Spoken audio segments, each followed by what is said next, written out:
dokie. Welcome back, besties. It's me. This is officially my last episode in LA. My last episode with Mike. Not ever, maybe. Well, I'm gonna have to fly you down to Palm Beach. I'm gonna have to retire you. Put There's you in a community. virtual ways. Yeah, maybe. Who's gonna tell you how to turn on a camera? Yeah, it's gonna that's be true. me through a computer saying, "Now hit this. Yeah. Now hit this. Is Yeah. everything good?" Okay, I'm gonna be perfect. having You'll to be run there for Riverside through emotional this. support. Yeah. Yeah, I'm feeling all the feels, and we'll get into that in a second. I do have some dates on the road that I want to tell you guys about. I have my little European dates where I'm doing London on March 20th and then Berlin March 21st, Amsterdam March 22nd. So if you're across the pond, come hang out with me. All of my tickets are on BrittanySchmitt.com. And then I'm going to be on the road featuring for Rena Greenberg. So check out her tour schedule. I'm going to be pretty much on all the dates except for the Texas dates, and then also not San Diego or Los Angeles, I don't think. So go get tickets on my website, BrittanySchmitt.com. And I would love to see you guys on the road. With that, yeah, I'm moving. Baby girl's moving. And I feel like this is one of the most substantial, it is probably the biggest move I've ever done in my life, and it's with such a different mindset, because when I moved out to LA, I was fresh out of college, I was living on a prayer, I had $1,600 in a Ford Taurus and 2 suitcases and an iMac computer, and that's all I had. And I drove across the country in tornadoes. I remember there was like a ton of tornadic activity in the Midwest, and at one point it was pouring so hard I had to like follow a semi because otherwise the car was blowing all over the road. And I just had like such grit and determination to get here, because like my only dream in life was to live in LA. That was it. I never wanted to be a comedian. Podcasting didn't even exist. I had no idea what I was going to do out here. I mean, I had an internship at Zambezi, which was, I got so lucky with that internship. It was Kobe Bryant's ad agency, and he helped me get an internship there, and I built the best community at Zambezi. Like, I look back at my time in LA and I just feel so fortunate for that chapter. Zambezi to me felt a lot like college again. It was a really small group of people. There was 17 of us working in advertising. I had no idea what I was doing, but what I lacked in skill, I made up for in confidence. I showed up my first day of work in like booty shorts, like short shorts and a crop top. And I was like, what's up, sluts? Like, I'm here. And at the time I had one friend in LA, his name was Mike, and he had a dispensary. And so when I came to LA, he got me as like a welcome to LA gift, an ounce of weed. And I, at the time, like I said, I moved out here, I had nothing but a car. So I found some guy on Craigslist that I was living with. He was like really seedy and weird and like hanging out with what seemed like underage girls. And so I didn't trust my stuff in his house. Not like I had anything valuable, but I didn't want to have like an ounce of weed in his house. So I brought it to work. My first day of work, I brought an ounce of weed to work, and we had a small office. There was only like 8 of us in this office. So like the way the office was split up was creative was on one side and account was on another side. And it was an advertising agency, if I didn't mention that already. But all the creatives were in what we called the reef, which was like this little part of it where there's 8 of us. I mean, when I say that weed stunk up the whole building. They were like, is the intern also a drug dealer? And someone finally said something to me. They're like, hey, are you packing weight? And I was like, oh my God, I'm so glad you asked. This guy gave me all this weed. I don't know what to do with it. And do you guys want some? So then That's your only move you can do at that point. Yeah. I brought it for you guys because I didn't know what to do. Yeah. I was like, do you guys want some? And they're like, yeah. Then, and there's like all these rumblings, like the intern in fucking booty shorts and has an ounce of weed. Like, it was just like, I had no idea what I was doing, but I went full steam into that bitch. And it was so interesting. It was like baptism by fire. I went to marketing classes when I was at Marquette, but I had no idea how to actually do advertising. And I remember like the first day on the job, I went to like present a project. I didn't know what the fuck I was doing. They're like, do this, whatever, I don't even remember what it was. it was some sort of copy for Champ Sports. It was one of our clients, and I like went in, presented like with my whole chest. I was like, this is the best idea ever. And the creative director threw his pen down, and he's like, this is why women don't belong in advertising. And I was like, oh, what the fuck did you just say to me? Hell yeah. That was like height Don Draper days. Yes. Mad Men too. It So he really really- said it with his dick out. Yeah. It really was. I mean, I, again, feel so fortunate to have witnessed the end of advertising as like the glory days. Like we fucking partied and had the best time, and everyone was friends and hooking up, and, you know, it was a lot of fun. Zambezi is where I met Chris. That's where I met my first husband, you know. I went there as an intern copywriter, and then when they didn't have room to bring me on full time in a creative capacity, they transitioned me over to creative recruitment. And so I recruited Chris, and, you know, setting the power dynamic early, like throughout our whole marriage, we had HR check-ins. No, I'm just kidding. Performance reviews. Yeah, I met him, and, you know, we became really good friends, and he was married to someone else at the time, and he was like a really good husband, which was infuriating and hot, you know. He just was like, she's the best. I think the world of her, even though she wasn't the best. That's what he did to me too, though, when we were married. He's like, she's the best, and everyone else is like, she is not the best, you know. I recently, one of his other friends got divorced, and I was talking to Chris, and I was like, oh God, I'm so glad they got divorced. He was way too cool for her. She was such a cunt. And I was like, he was just quiet. And I'm like, I know people said that about us when we got divorced too. But yeah, I mean, I had this big career in advertising. Oh, I'm skipping over the fact that like I moved here in May of 2011. And in December of 2011 was supposed to go home for Christmas, and I couldn't afford a flight home. They were like $700. I didn't have $700. I was making $8 an hour at my internship. I was also bartending at Townhouse in Venice Beach. I had to work 2 jobs to like make ends meet, and they still didn't meet.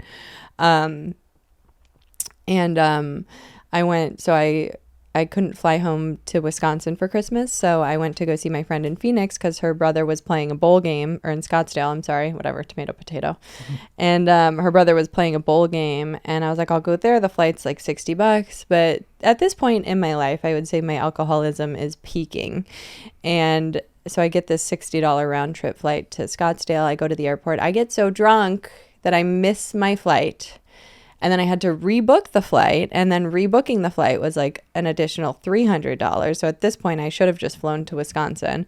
I arrive in Scottsdale hammered, so drunk. I go to her place. I take a nap. I wake up. We go out. We go drinking. We drink. You remember those fish bowls? Like I don't know if those are still a thing. Have you ever had a fish bowl? I think COVID might have killed the fish bowl. Yeah. I think fish bowls did die off at some point. Or they're still in the South, but just not here in LA. Yeah. I mean, they're pretty much like alcohol and sugar. It's like a diabetes cocktail.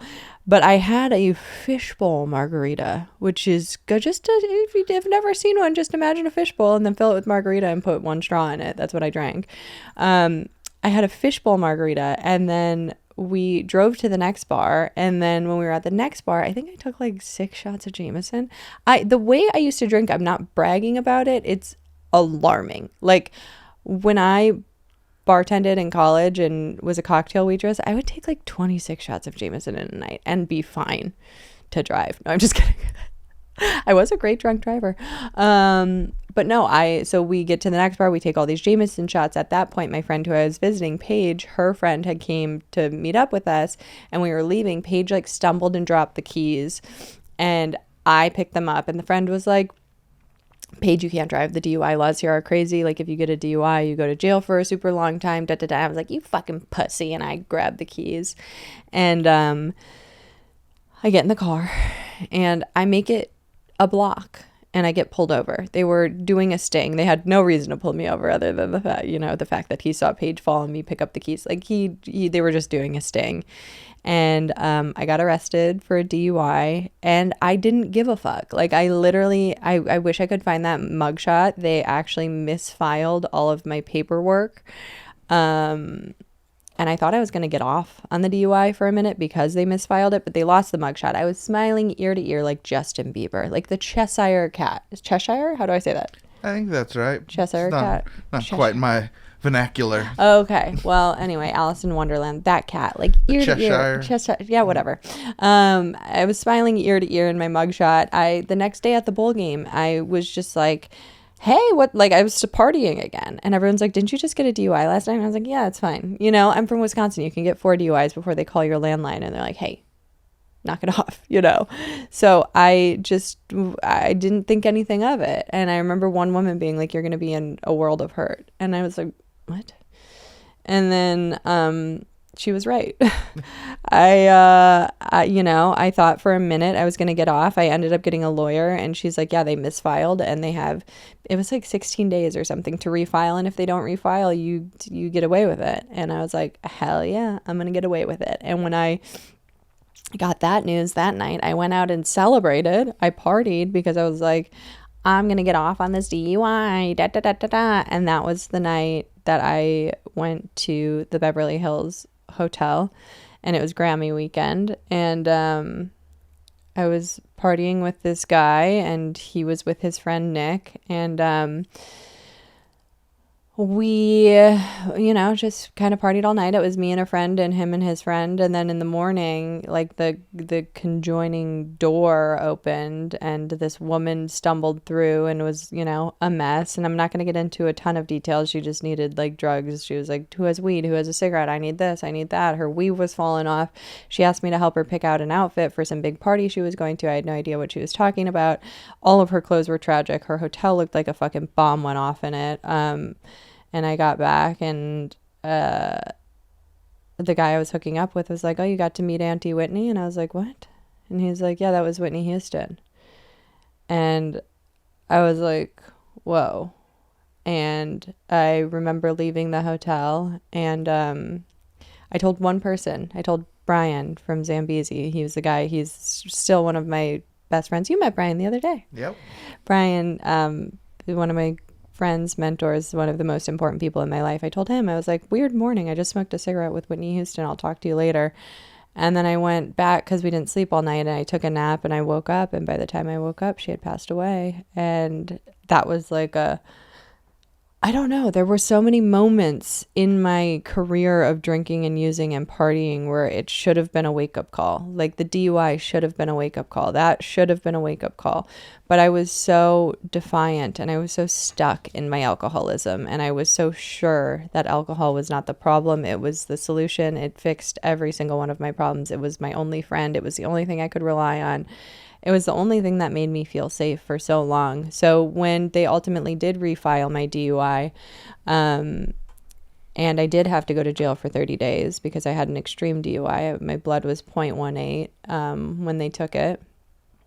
And 0.2 would have been another world of hurt. 0.18, I got very lucky. I think they didn't really wait for those 6 shots of Jameson to settle, because if they had, I think I would have been well over 0.2. But from the time I left the bar to the time they drew my blood was so quick. I think I got really lucky, because that would have been 6 months. And 1 month was brutal, I really thought I had no priors. I was so young. I just didn't really think there was a world I was going to jail for a month. But I had to go to jail for a month.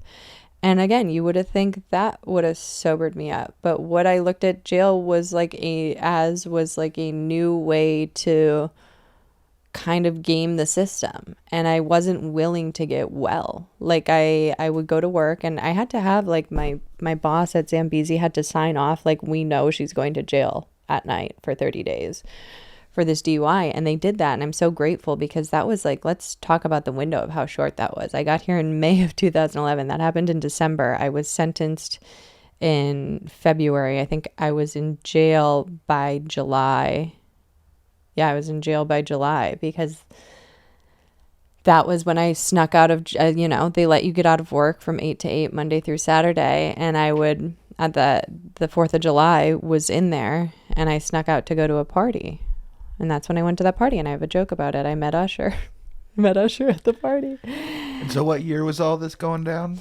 So 2012, because I got the DUI in December of 2011. Whitney Houston died in February of 2012. Everyone was cooler about partying back then. Do you think you would have the job still if it was today?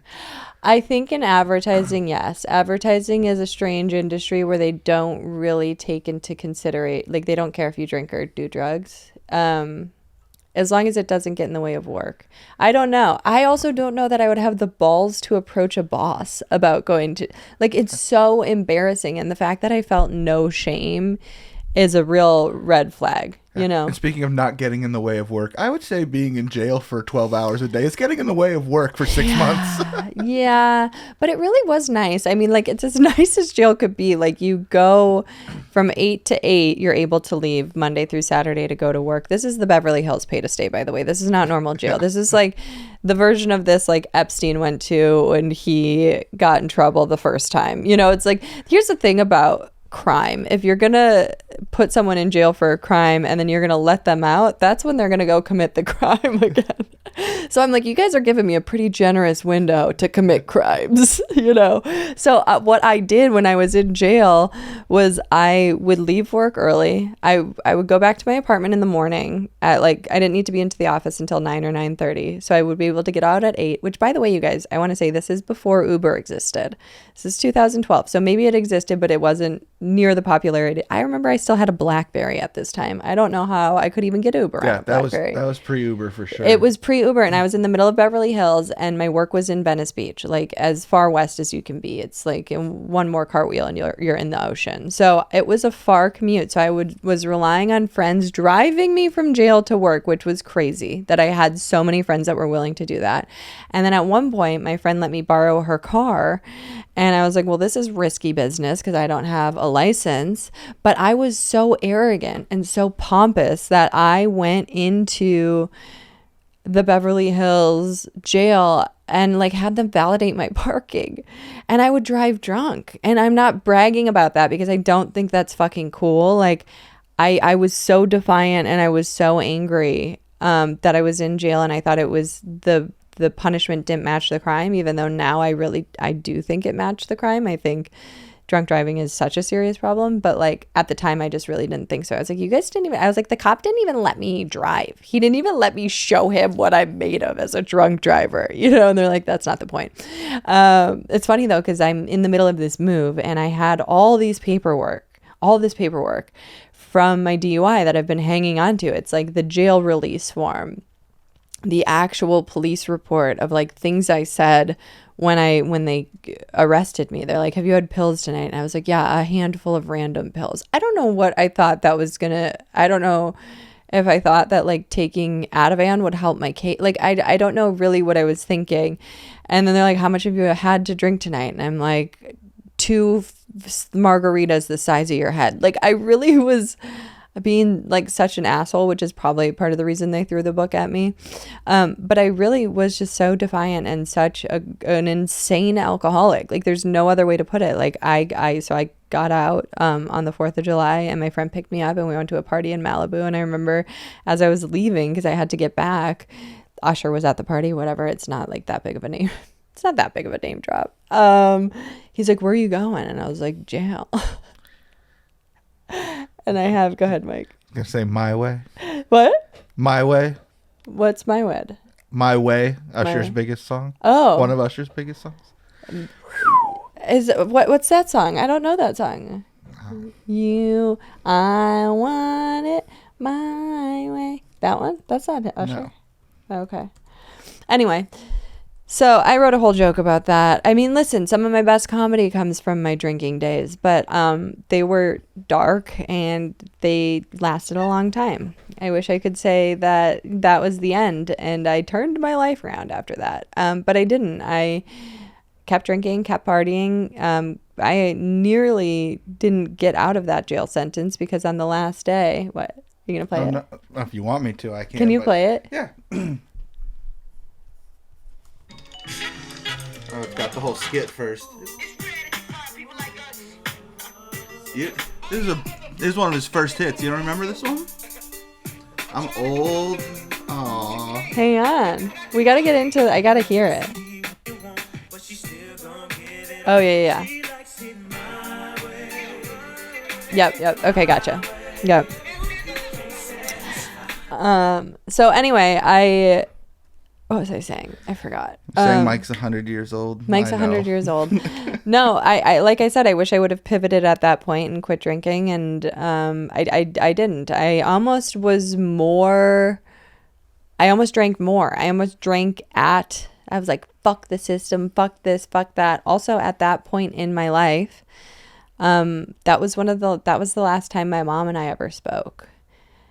And actually, I haven't thought of this in a while. I remember what happened is my mom was always like, from the time I was very young, she's like, you're going to be an alcoholic, just like your father.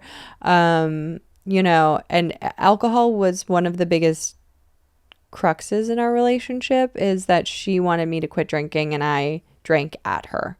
And I did actually. I was talking to her at the time, and I told her about my DUI, and she would always check CCAP for me. Like, she always knew I was going to get in trouble, so she always CCAP'd my ass. And I told her about my DUI, and in that moment, I really needed a mom. I didn't need someone to be like, fucking told you so. I was right. You're a fucking loser. But that's what she did. And when I ended up, I just really broke down on her, and I said, I need you to be a mom right now. Like, I'm going to jail. You're like, your daughter just moved across the country and is going to jail for 30 days. Like, this isn't a joke. And not to be like, oh, poor me, I'm going to jail for something I did. Like, but at that time I was very scared. I didn't have any money. I didn't have 2 dimes to rub together. I obviously told you before that story, I couldn't even afford to go home for Christmas. So where the fuck was I going to get $13,000 from to pay for this DUI? I didn't know if I was going to keep my job. I didn't know if the dream of LA was going to be over before it even started. I didn't know if I would make it through, quite frankly. And she just got in my face and said some really horrible things to me. And I told her, I was like, listen, if you ever want to go to therapy and get help, I will fly home for it. I will be there for you, and I will gladly resume this relationship. But until then, I can't talk to you anymore. This is kind of the last straw. And we never spoke again. And she reached out to me a few times. She sent me like a message on LinkedIn. She changed her phone number to try and get a hold of me. But it was always kind of like a bit of a psychosis. It was never like an apology or like, I've done some work on myself. It was like, how are you? I miss you. I hope you're well. I need $55,000 for this lawsuit I'm in. And I'm like, girl, where the fuck do you think I have in what world do you think I have $55,000?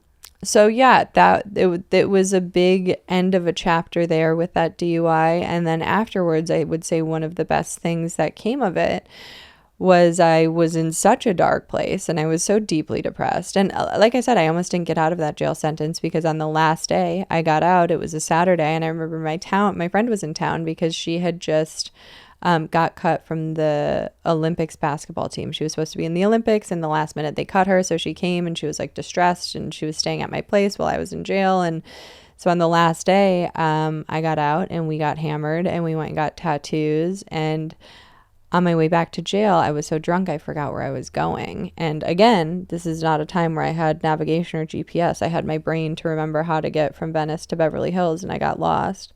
And I thought for sure that was it. They were going to catch me. I was drunk. I was drunk driving. I didn't have a license. I came back to jail drunk. I had saran wrap around my ankle from a tattoo. Like, I was just completely unhinged. And the officer was like, oh, late night at work? And I was like, yeah. And he's like, all right, well, tomorrow when you get out, it's just you're going to be 40 minutes late, or whatever the amount of time that I was late to report back. And I was like, what the fuck? Okay, cool. I woke up the next morning and I got out of jail, and I was so lucky. But I didn't make any big sweeping changes. And, I started doing comedy because I was working at Zambezi still, and the guy that sat across from me, he was the head of strategy. He was quitting advertising to go do comedy full time, and I thought that was so cool. And he's like, you should try comedy. He's like, you probably need therapy, but I know you can't afford it. He's like, you should do comedy. There's this great comedy writing class. And like I said, I had no money, and the comedy writing class was like $600. And I was like, how the fuck am I going to get $600?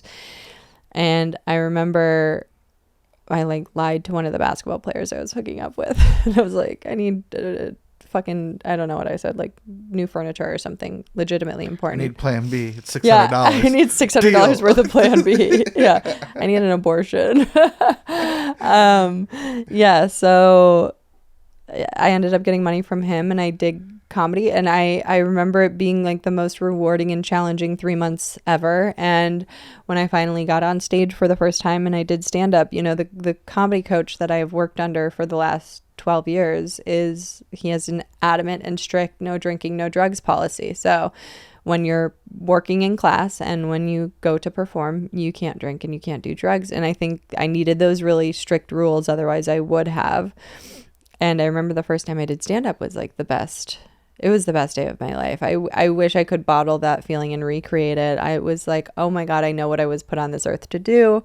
I was so excited about it. And yeah, there's such a big part of me that wishes I would have gone head first into comedy right away. But I was married to my disease. I was married to alcoholism. I would go to comedy shows, and I didn't realize how lucky I got, how quick I got. It was very quick. Like Bobby Lee was the first person to ask me to feature for him. Granted, it was just at the Ice House in Pasadena. Like, that was a big deal.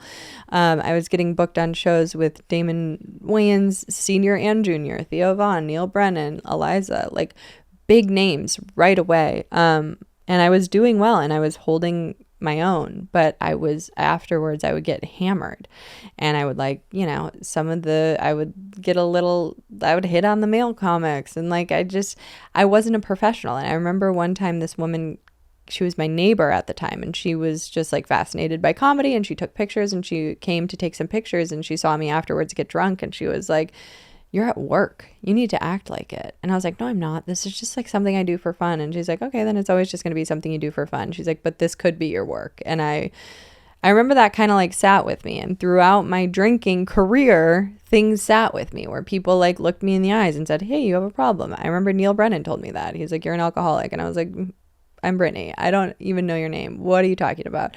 But like, I think I just didn't have the courage to quit drinking because it was such a crutch, and I was already working in advertising and pretty successfully. I was doing pretty well. And I'm not jealous. I am envious now though when I see people just jump in head first and just go for it full force. I wish I could have done that, because what I did is I did it as a hobby for like 2 years, and then I quit completely for 2 years, and then I came back in 2018, and then by end of 2019 I was like, we're gonna do this full time, which was a great time to decide to do that because 2020 was the pandemic.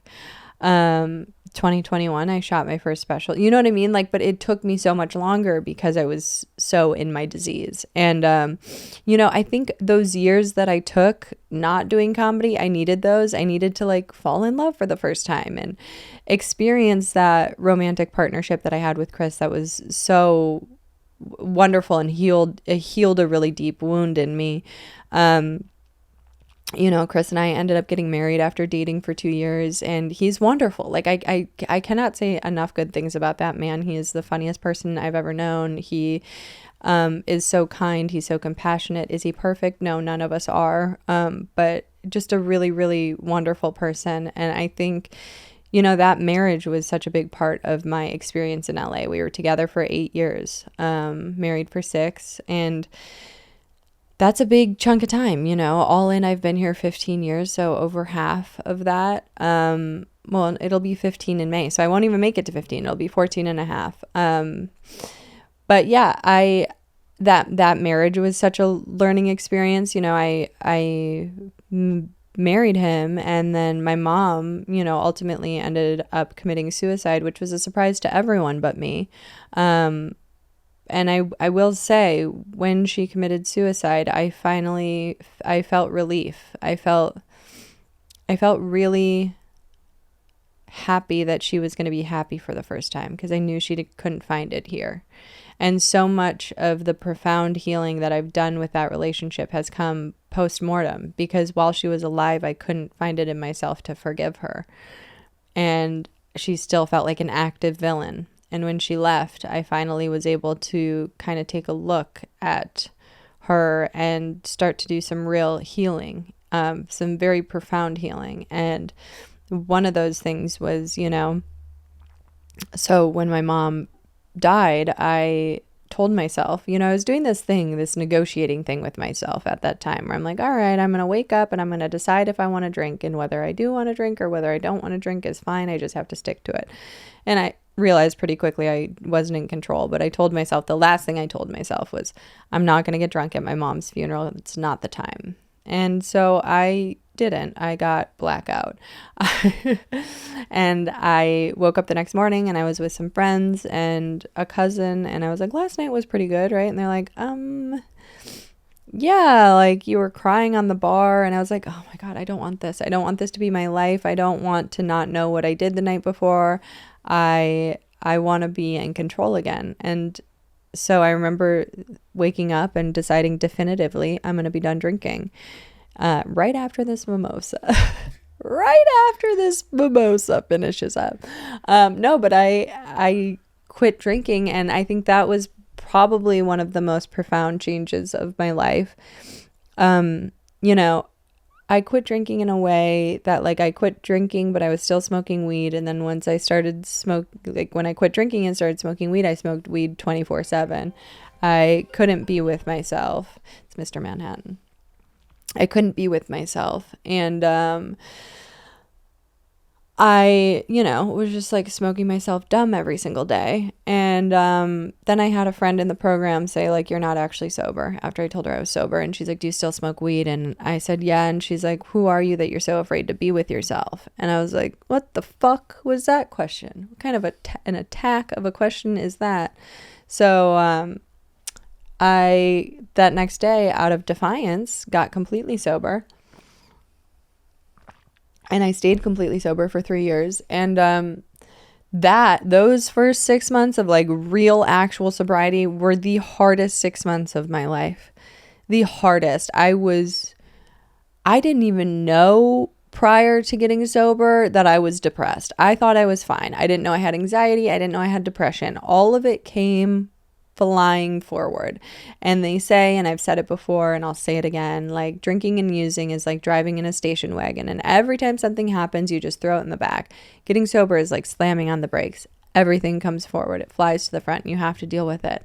And I just had a lifetime of shit, of childhood trauma, not only with my mom, but with, I was very badly bullied in school. I'm not looking to play the victim here. I've grown from it. I'm grateful for it. I wouldn't be who I am today without it.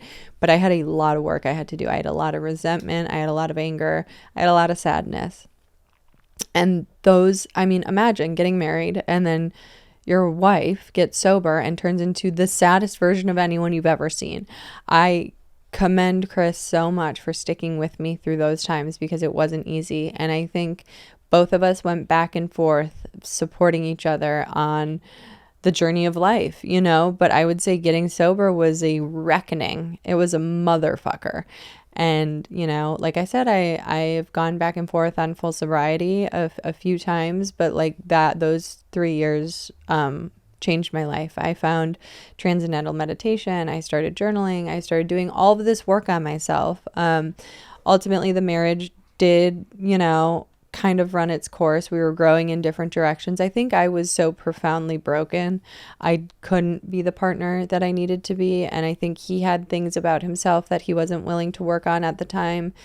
So he couldn't be the partner that I needed anymore. And we ultimately went in other directions. And I think that, the divorce was another devastation. Like my life hasn't been all sad. I've had pockets of profound joy. I like stand up does bring me a lot of joy. I have wonderful, meaningful friendships, a lot of which have, started in LA. The divorce was profoundly difficult. And not only the divorce, but the divorce came on the heels of, I put out my first stand-up special and it did really well. And then I was a touring comedian, divorced touring comedian, freezing my eggs, like giving myself injections on the road. That year was a hellish year.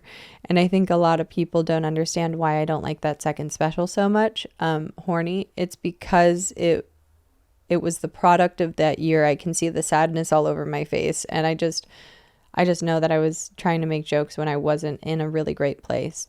And I have learned so much in the years that I've been here. I would say the best thing I ever did for myself was getting medicated. I really thought that I could just journal and do 10,000 steps and work out 5 times a week and sit in the sun and do all this stuff. And I'm like, no, depression is a chemical imbalance in the brain. I needed the balance. I needed the SSRIs to even me out. It's not like, like water is a chemical. It's hydrogen and oxygen. It's not like hydrogen just needs to journal more.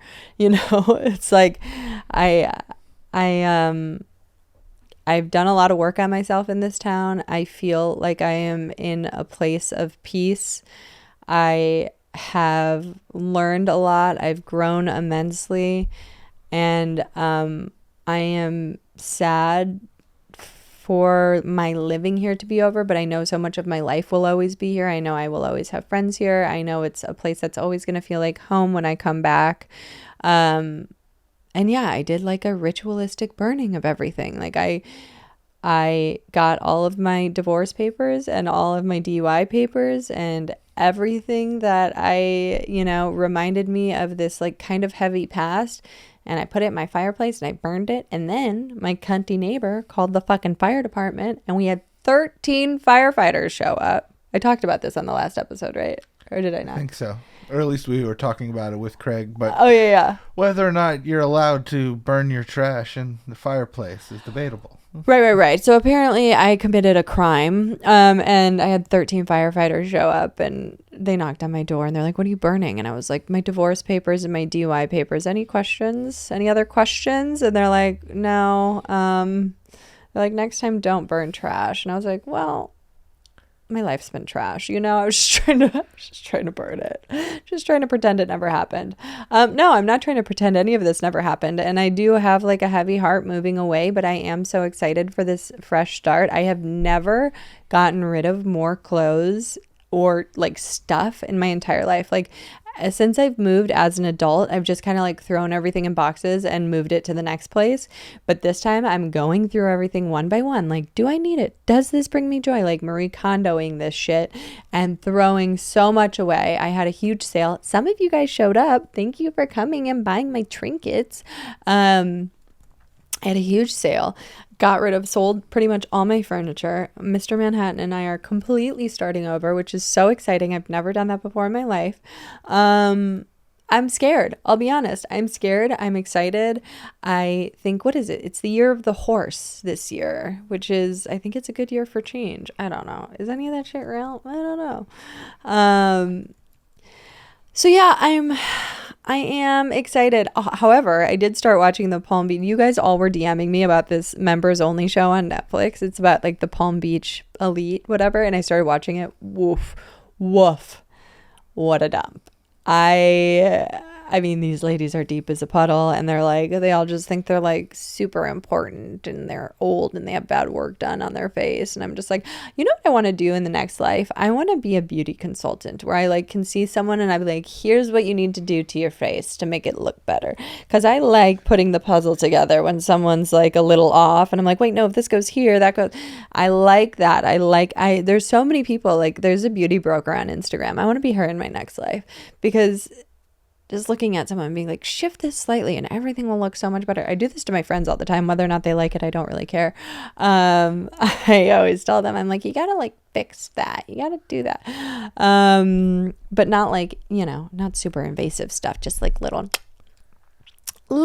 changes. So anyway, yeah, it's really funny. I was talking to, I don't know how I'm going to make friends or if I'm going to make friends. I'm not great. I was talking to. You should start by taking their picture and drawing on it and telling them how to fix themselves. Hilarious. Like the plastic surgeon did to me. I just have like arrows. I'm like, hey, I noticed this really cute photo of you. Here's how it could be better. Yeah, it's funny. I was talking to Chris because we're like figuring out the logistics of like the last time he's going to see Biggie. Hopefully not the last time, but like, handing off Biggie and all that stuff. And he's like, how you feeling about everything? And I was like, I'm good, other than the fact like I only know, my boyfriend and I don't know anyone else. And he's like, well, you're so great at friends. I was like, shots fired. But I'm not. I'm very introverted. I don't have a great, it's not that I don't have a great track record. I think I trust too fast and then I get burned quickly. Or, sometimes I do the burning. I'm not going to act like I'm innocent here. Sometimes I do shitty shit and friendships end too. I'm not just going to be like, I'm a victim and everybody blah, blah, blah. No, sometimes I fuck up and I am the reason a friendship ends, and I will take that squarely and accountably. But I just don't have that much patience for people and their fuck shit anymore. So yeah, we'll see. I don't know. I'm super excited. I'm most excited to be on the road. I think, I'm on the road through June with Raina, and then hopefully we'll do like a little European summer moment. Mr. Manhattan is going to be so busy making bagels, and I am going to be on the road. So it's going to be nice to have a home base that's just like feels peaceful and mellow and chill. Okay, we are going to get into word of the week. Mike, where are we at for time? 40. 40. Okay. We're going to get into word of the week, and then me and Mike are going to talk some Schmitt. Oh, God. I thought I was doing enough already. No. Okay. What letter do you want the word to start with? L. Okay. HIJKL. Before M. I know. IJK. Oh, there we go. Ooh. Ooh. Okay.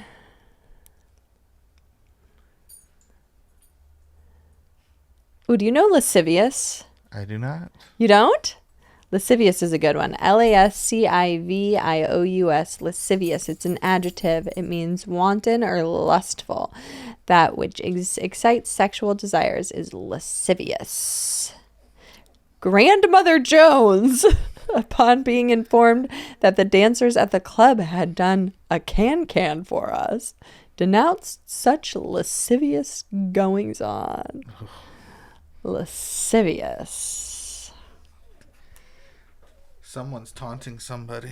Is it Biggie? Biggie's taunting Wrigley. Oh my God. What are you going to do without us, Mike? Are you going to fucking miss us or what? Of course. No, you're not. You don't fucking like me. There's no... Where else am I going to get the estrogen in this office or I my know. life? I know. Yeah, Mike, I gotta say, I was really proud of you for coming to my party, my going away party, and hanging for as long as you did. I lasted a little while. I know. I really thought you were going to be like, okay, see you later. And then I thought you were going to Irish exit, which you might have done. No, I said goodbye, but I looked at George and I said to him, I'm about to Irish exit this thing. And then I saw my opening. I was like, I'm going to Irish exit everybody but Brittany. But Brittany, yeah. No, I was proud of you guys. You both stuck it out. Well, I'll tell you exactly what happened. George didn't want to go if you weren't going. I No, already know. I was I'm gonna not tell cool you what enough. made me leave. Oh, okay. I had about $800 on the line for fantasy football. Okay. There's back-to-back touchdowns right before halftime by the one person who was just fucking me in the ass that day. Okay, no lube. And so I said, like, yeah, I can't be here and be nice to anybody. This won't be healthy. This will be me being a spaz about nothing in front of strangers. Well, here's the thing. It's not nothing. It's $800. And here's the other thing. If you can't take the heat, get the fuck out the kitchen. You can't be gambling $800 if you can't be fine with losing it. It was the championship. It wasn't me losing $800. It was me winning either nothing or winning $800. Oh, I see. I wanted the $800, and yeah, I really had to white knuckle for it. Did you win it or no? I did, but the amount of drugs I need to do in front of the television wasn't something I wanted to do in front of everyone that you didn't know. Yeah. Okay. It's like, I know some of you are sober, but not me. Well, not a lot of people are not sober. Yeah. Like present company included. Didn't have the beer there that I wanted. But I had beer. Oh, I didn't know that. Oh my God, I had beer for you. I had a whole drawer full of beer. I didn't assume that there was I bought one house. shitty bottle of wine for Raina, and then I bought you beer. Oh. Nobody drank my beers. I still have a whole drawer full. Hey, you know what you can bring tomorrow? Beers. I'll bring them. I will. I will absolutely bring them because otherwise they're just going in my trash. Nice. Yeah, they were Corona. Hey. Hey. Right. So Mike, tell us your big goals for 2026. Ooh, to start doing more stuff besides podcast. I like podcasts, but I also like expanding into other work and stuff. Yeah, you're writing right now. You're working on something exciting. And I will tell you, as I write a lot of things at the bar just to get out of the house and out of this, because I'm just always here, and be writing some smut at the bar, and I don't realize that people are nosy as shit. Yeah. And I was like, I gotta scroll up on my iPad. I don't want anyone to see what I'm writing now. You're writing the text. It's not my fault your dick can't get hard, and someone's sitting over there like, what are you writing? Yeah, sir, excuse me, sir. Yeah. Okay, well that's exciting. I also had one person walk up though and say, "Are you coding right now?" You're like, yes. Yep. Just say yes. Yes. Next time, just say yes.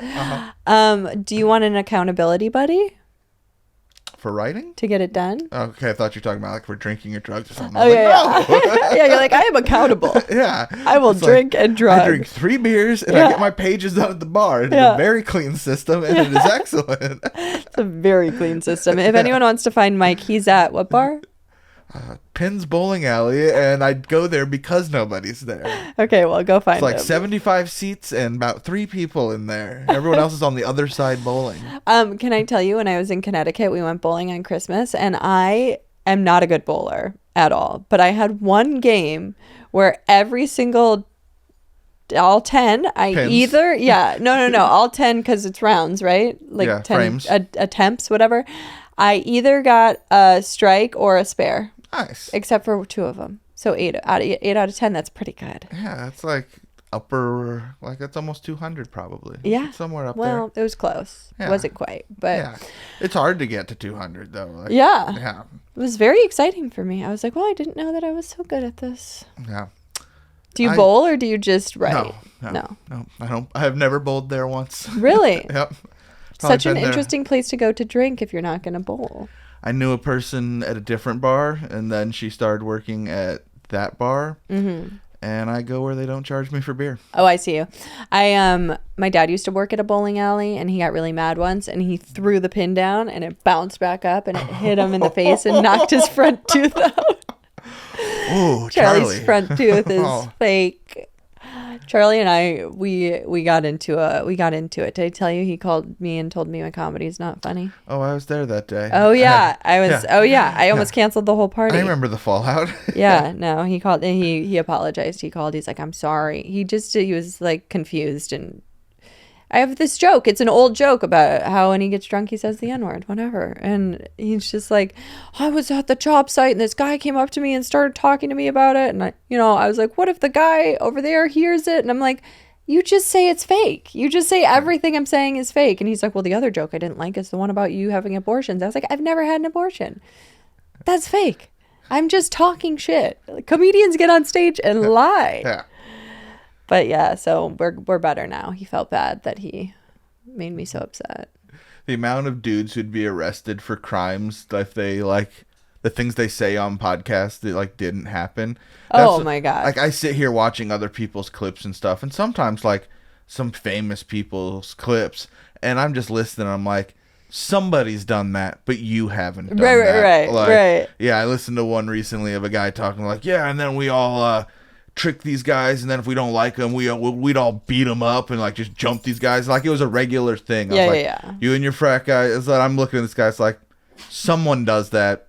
Not you. Yeah. Not you. You heard about a guy that did that. Yeah. Good story though. Get your clicks, whatever. Yeah. But the personality doesn't line up. We're all just sitting here talking shit, you know. Be like me telling stories about and then there was 3 girls and they just couldn't keep their hands off me. They were all sucking my dick at the same time. Yeah. Don't worry about logistics. It happened, okay? While I was driving. Ask Wrigley. He was there. Do you have a dog cam for Wrigley when you're not with him? When am I not with Wrigley? That's true. No, I don't though. I was thinking about that. I should change that. I just got a camera for the office today. That was my Christmas gift from the family, and I think it's so they can look at the dog. Hilarious. I'm trying to decide because I'm on the road so much and I miss Biggie now. I'm like, he's at that age where like anytime I'm not with him, I like physically hurt. I'm trying to decide if I should get a dog cam or if that feels like invasive. Well, if you're looking at the dog cam to see anyone but the dog, then it's probably weird. Is it going to be something that you feel like you're going to ever check up No, on? no. I don't. I honestly, if someone's going to cheat Yeah. on me, they're going to cheat on me. I'm not Yeah. going to find out through a dog camera. Yeah. I don't care, but I'm just. I will say they make certain ones where you can like actually talk back and whistle and say Yeah. something to your dog. And I Yeah. think there's somewhere you can even like give them treats. Like, Well, I want it mostly Why because not? I want to know what the fuck he's doing when I'm gone because there are certain things that he gets into and knocks over. And I'm like, how did he even get up there? Like, every time I leave, he knocks over my laundry basket, even if it's full of laundry. And it's so heavy. It's like 40 pounds of laundry. And he just pulls it over and drags everything out. And I'm like, in what world? He's like a little bodybuilder. so that's how I figured out my old dog Jax. Did you meet Jax? Of course. Yeah, The German so- Shepherd. Yeah, well, part German Shepherd, part he was a Yeah, blondie. he Yeah, was old. Yeah, old Jax. But I didn't when I got him. He would never be on the furniture in front of me ever. Uh-huh. But I couldn't see him on the dog cam one time, and I was like, "He's not in his bed. Where is he?" And like the camera was low where his bed was, and I could see up across the room, and I was His like, paws hanging "He's up." on the couch." Yeah. Finally, but Yes. I'm talking like 6 months. He would never be on the couch in front of me.